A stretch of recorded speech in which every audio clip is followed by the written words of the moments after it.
बहुत बहुत धन्यवाद माननीय राष्ट्रपति जी। अब मैं आपसे सादर अनुरोध करती हूँ कि आप अपने ज्ञानवर्धक शब्दों से हम सभी का मार्ग प्रशस्त करें।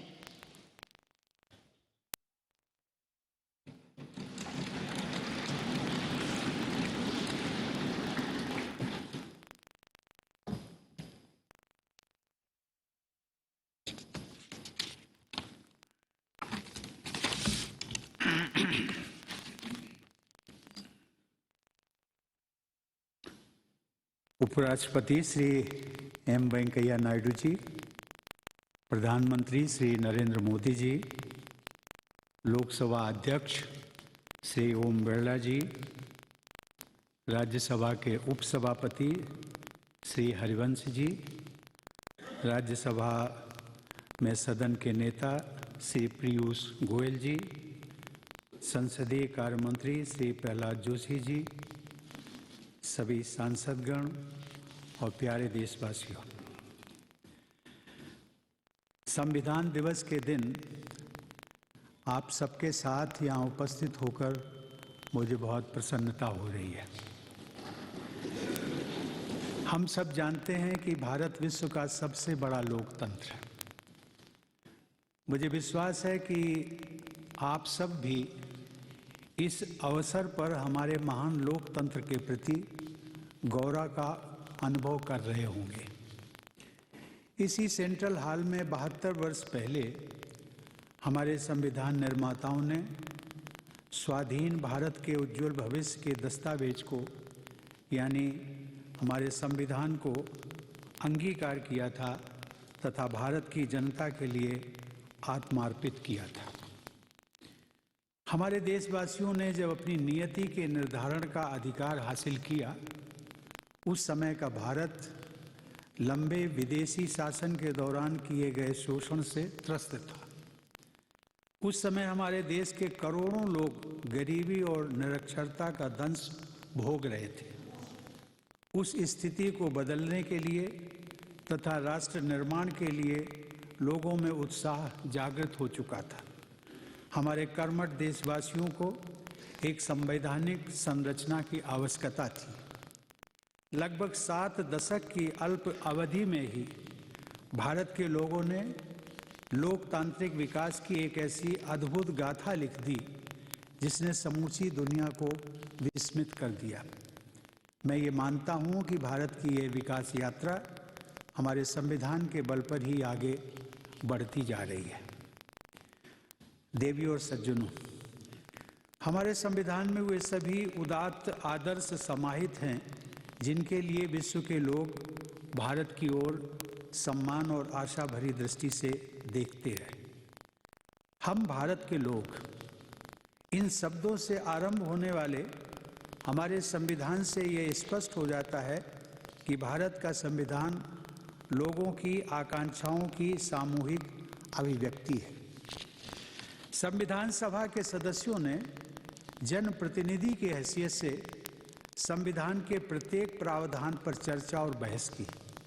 वे साधारण लोग नहीं थे। उनमें से अनेक सदस्य कानून के क्षेत्र में अपनी प्रतिभा का लोहा मनवा चुके थे।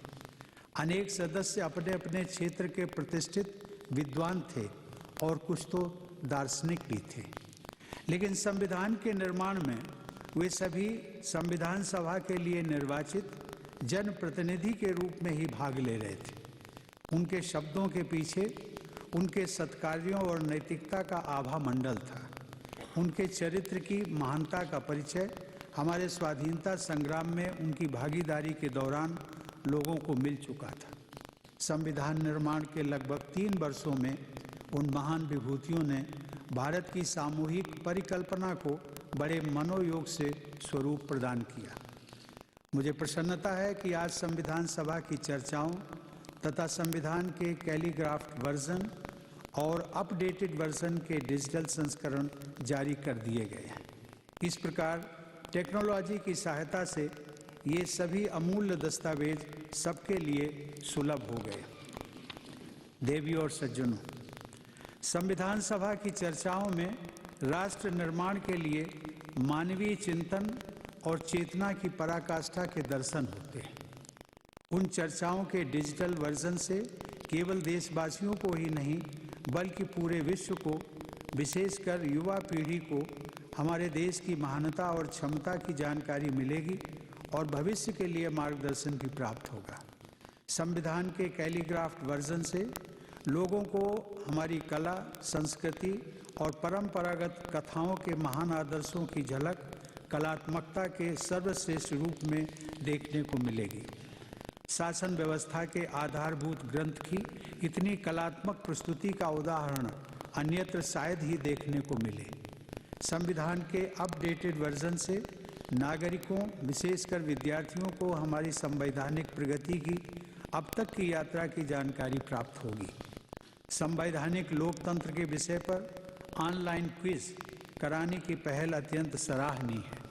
यह रोचक माध्यम हमारे नागरिकों, विशेषकर युवा पीढ़ी में संवैधानिक मूल्यों के संवर्धन में बहुत प्रभावी सिद्ध होगा।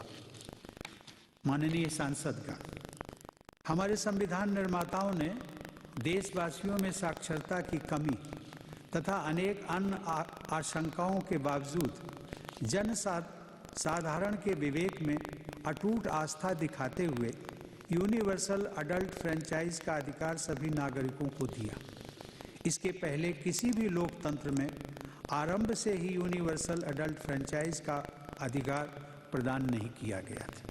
प्रारूप समिति के अध्यक्ष डॉक्टर बाबा साहब आम्बेडकर ने 16 जून 1949 को जब यूनिवर्सल अडल्ट फ्रेंचाइज का प्रस्ताव प्रस्तुत किया तो वह प्रस्ताव बिना किसी खास प्रतिरोध के सर्वसम्मति से पारित हो गया।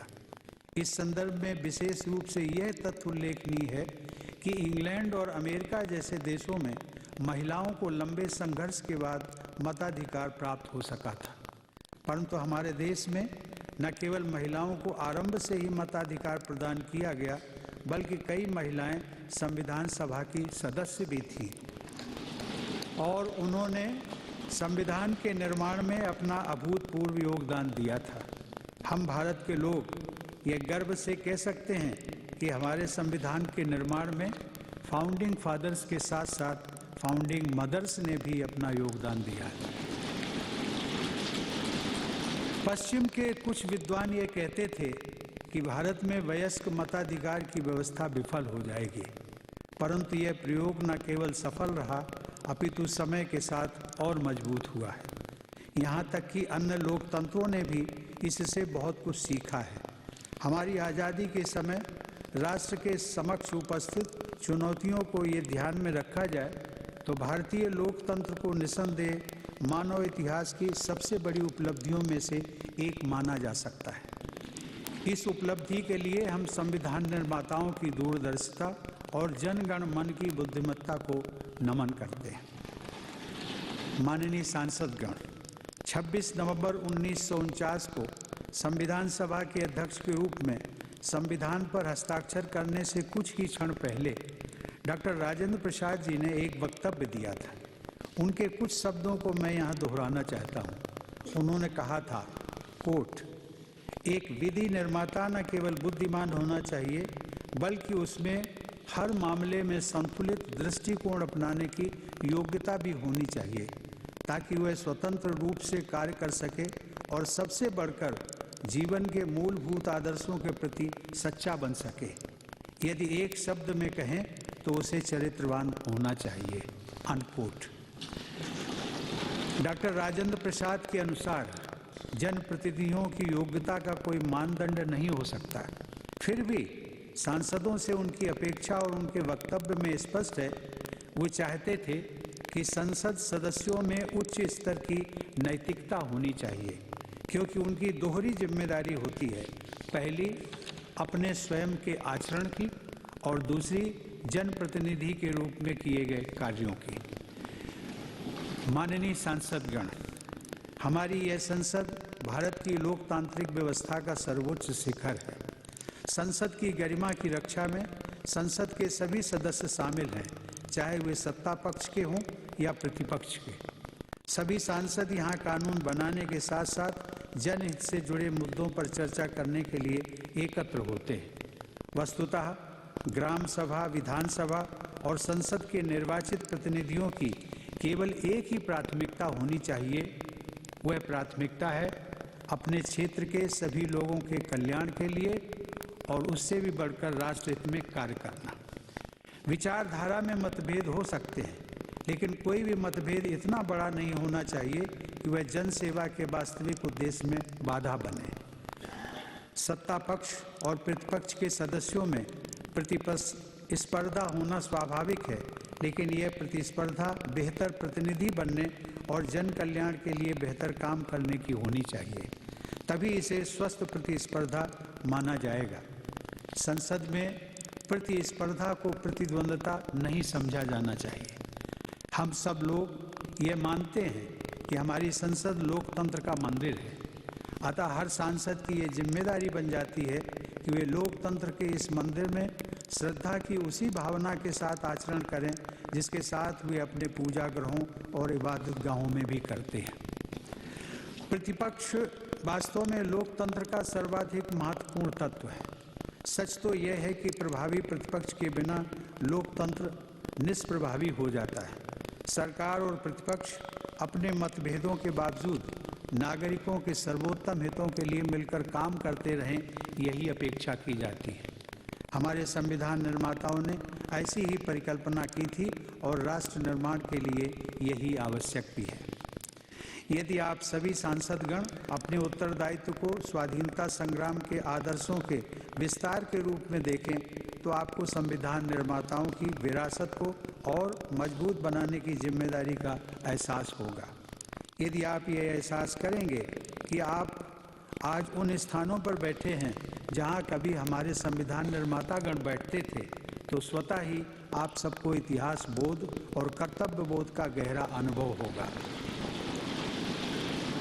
माननीय सांसदगण, हमारे देशवासियों के कर्तव्य बोध के उल्लेखनीय उदाहरण कोविड-19 की महामारी के दौरान दिखाई दिए।